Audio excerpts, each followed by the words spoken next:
আচ্ছা, একজন মানুষ বলুক যে আজকে রাতে বেঁচে থাকবে, গ্যারান্টি, হাত তোলো। কি রে, একজন? একজনও নাই। এই এলাকাতে সবাই ভীতু দেখি।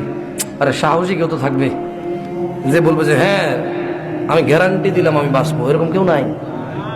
দেখলে তোমার অন্তর জানে তোমার কাছে গ্যারান্টি। কেন ফজরের অপেক্ষা করবে তুমি? আমি মাহফিল ইনশাল্লাহ এই সামান্য কিছুক্ষণের মধ্যে আমি মাহফিল শেষ করে দেব। তুমি এখান থেকে উঠবে, বাসায় যাবে, গিয়ে উজু করবে, প্রথমে 4 রাকাত ইশা পড়ে ফেলবে, পরে 2 রাকাত নফল নামাজের নিয়ত করে নফল নামাজে গিয়ে সিজদায় বসবে, সিজদায় গিয়ে বলবে ইয়া আল্লাহ, এটা আমার জীবনের মানে গত যে নামাজগুলো আমি ত্যাগ করেছি এগুলো আমার শেষ ত্যাগ। এরপরে আপনি আমাকে আর বেনামাজি পাবেন না। আমি কোন নামাজ পড়বো না পড়বো আমি জানি না, তবে আমি 17 রাকাত নামাজ প্রতিদিন, যতক্ষণ আমার ব্রেইন